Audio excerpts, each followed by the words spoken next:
दमिश्क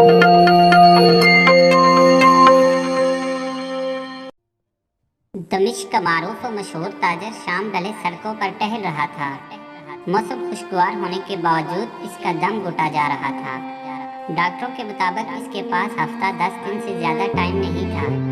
दुनिया की हर आसाइश के होते हुए बेबसी का ये आलम था कि टाइम से पहले ही सब कुछ ख़त्म होता महसूस हो रहा था। मुल्क के डॉक्टरों ने जवाब दे दिया था। एक नन्ही सी उम्मीद थी कि अमेरिका में इसका इलाज हो सकता है, वो भी दम तोड़ गई। जब वहाँ कई महीने टेस्ट वगैरह करवाने के बाद सीनियर तरीन डॉक्टर ने आखिरकार एक दिन आकर नरमी से समझाया कि आपके पास ज़्यादा टाइम नहीं है, लिहाजा मेरा मशवरा है और अक्लमंदी यही होगी कि बाकी का कीमती टाइम आप अपने बीवी बच्चों के साथ गुजारें। बेखबरी के आलम में न जाने कितनी देर टहलता रहा। इसकी सोचों का तसलसल तब टूटा जब टहलते टहलते वो एक तंग से बेरौनक पुल पर पहुंच चुका था। सड़क पार दूसरी तरफ स्ट्रीट लाइट के नीचे एक खातून खड़ी किसी आदमी से गुफ्तगू कर रही थी। औरत इस मर्द की मिन्नतें कर रही थी कि घर में बच्चों को खिलाने के लिए कुछ नहीं, किराया देने की सकत नहीं है, इसलिए इन्हें ज़बरदस्ती घर से ना निकाले।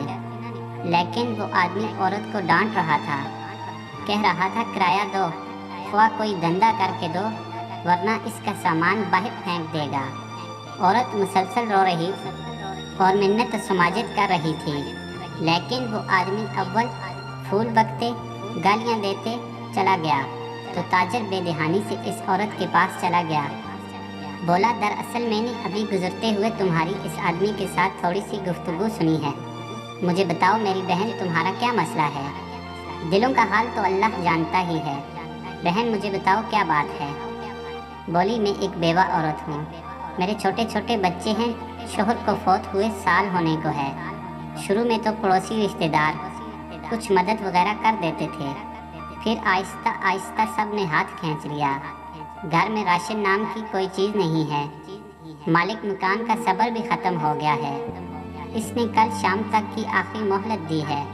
अगर किराया न दिया तो सारा सामान समेत घर से निकाल देगा। मेरे पास अब और कोई चारा नहीं है।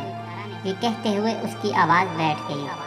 इसने भी जल्दी से दूसरी तरफ मुड़कर बहाने से अपने आंसू साफ किए, फिर मुड़कर जल्दी से बोला, बस बस ठीक है बहन, कोई बात नहीं। और अपनी जेबों में हाथ डाले तो पता चला कि जेबों में जो रकम है वो न होने के बराबर है, क्योंकि जिस आलम में वो निकला था इसे तो होश ही नहीं था। इसने खातून से कहा, फ़िलहाल ये रखो और मुझे अपना एड्रेस बताओ। फिक्र करने की कोई ज़रूरत नहीं है, अपने घर जाओ, इंशाअल्लाह सब ठीक हो जाएगा। खातून बेयकीनी के अंदाज में इसकी तरफ देख रही थी, जैसे सोच रही हो कि इस पर भरोसा करे कि ना करे। इसने फिर से यकीन दहानी कराई कि तुम जाओ और एड्रेस बता दो। इसने आखिरकार एड्रेस बता दिया और फिर एक तरफ को चल पड़ी। थोड़ी देर तक खातून को जाता देखने के बाद वो मुड़ा और वापसी की तरफ तेज़ी से कदम उठाने लगा। घर पहुंचकर इसने काफ़ी मकदार में नकदी ली और ड्राइवर को बड़ी वैन निकालने को कहा। फिर खुद ड्राइव करते हुए शहर के 24 घंटे खुले रहने वाले स्टोर से राशन की बड़ी मकदार वैन में भरी और खातून के बताए हुए एड्रेस पर पहुंचकर सारा राशन इसके घर उतारा। बाकी की रकम खातून को दी और कहा, सुबह किराएदार से वो खुद बात कर लेगा और किराए का मामला निपटा देगा और इंशाअल्लाह हर महीने मखसूस रकम आप तक पहुंचा दी जाएगी। ये कहकर जल्दी से बिना कुछ कहे सुने वापस मुड़ गया। खातून बुत बनी बेयकीनी के आलम में खड़ी आंसुओं भरी निगाहों से देखती रह गई और वो वैन समेत नज़रों से ओझल हो गया। इसकी कैफियत अब काफ़ी बल्कि बहुत मुख्तलिफ थी। इसकी अंग अंग से खुशी फूट रही थी। कुछ घंटों पहले जो इसकी हालत थी वो अब यकसर बदल गई थी। अब इसे हफ्ता 10 दिन गुजारने की जो फिक्र थी वो थोड़ी कम हो गई थी। हफ्ता 10 दिनों का ख्याल आते ही इसने कागज़ लेकर खातून का एड्रेस लिखकर वसीयत लिखी कि अब हर माह बाकायदगी से 4 लोगों के माकूल से बढ़कर खर्चे की रकम इस एड्रेस पे भिजवाई जाएगी और कागज़ को लिफाफे में बंद करके तिजोरी में रख दिया। अब इसे लग रहा था कि अपने आखिरी सफ़र के लिए वो तैयार है या थोड़ी बहुत तैयारी कर ली है। फिर हफ्ता गुजर गया और 10 दिन गुजर गए।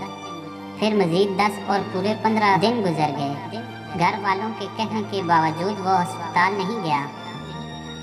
और फिर पूरा 1 महीना गुजर गया और अगले महीने की रकम भी इसने फ़ौरन भिजवा दी। फिर ऐसे एक महीना करते पूरा साल गुजर गया और वो मामूल के मुताबिक रकम भिजवाता रहा। फिर 5 साल, फिर 10 साल गुजर गए। फिर पूरे 20 साल गुजर जाने के बाद एक रात वो मामूल के मुताबिक तहज्जुद के लिए उठा, वज़ू करके तहज्जुद शुरू की और सजदे में दुआ करते करते इसकी सांसें ख़त्म हो गईं। इस जहां फ़ानी से सजदे की हालत में रुखसत हो गया। घर वाले जब सुबह उठे तो इसको सजदे की हालत में मुर्दा पाया। अफसोस के साथ घर वालों को इस बात की खुशी भी थी कि अच्छी और मुबारक मौत हुई है। खैर, तकफीन और तदफीन और दीगर इंतज़ामात के बाद औलाद का तिजोरी और वसीयत खोलने का वक्त आया तो वो बंद लिफाफा भी निकल आया, जो कम से कम 20 साल पहले की तारीख का इनके वालिद के हाथ का लिखा हुआ था। और इसका मतलब था कि इस लिखे गए एड्रेस पे 20 साल से रकम दी जाती रही है। लिफाफा पढ़ने के बाद इनको पता चला कि वालिद साहब को फौत हुए 7 दिन हो गए हैं, जो कि तकफीन और तदफीन और रिश्तेदार लोगों के मिलने मिलाने में निकल गए हैं। और वसीयत के मुताबिक रकम की अदायगी 7 दिन लेट हो गई है। रकम लेकर वो लोग इस एड्रेस पर पहुंचे तो दरवाज़ा खटखटाने पर खातून बाहर आई, जो कि अब 50 से ऊपर की हो चुकी थी। सलाम दुआ के बाद ताजर के बड़े लड़के ने खातून से मुअज़्ज़ब अंदाज में कहा कि हम आपको वालिद साहब की तरफ से माहाना मखसूस रकम है वो देने आए हैं और माज़रत चाहते हैं कि रकम की अदायगी 7 दिन लेट हो गई। वो असल में खातून जल्दी से बोली, अरे नहीं, कोई बात नहीं, आपके वालिद साहब के हम पर बहुत एहसानात हैं। आप लोग मेरी तरफ से वालिद साहब को बहुत बहुत शुक्रिया बोलिएगा और इन्हें बताइएगा कि हम हमेशा इन्हें दुआओं में याद रखते हैं और रखेंगे। और मेरी तरफ से आदाब के साथ इन्हें बताइएगा कि अब इन्हें रकम भेजने की ज़रूरत नहीं है। बेटा हैरानगी से बोला, क्यों नहीं है ज़रूरत रकम की? खातून ने खुशी के आंसुओं में मिली आवाज़ में जवाब दिया, अल्लाह के फजल से महीना पहले तेरे बड़े बेटे की मुलाजमत लगी थी और 7 दिन पहले ही बेटे को इसकी पहली तनख्वाह मिली है।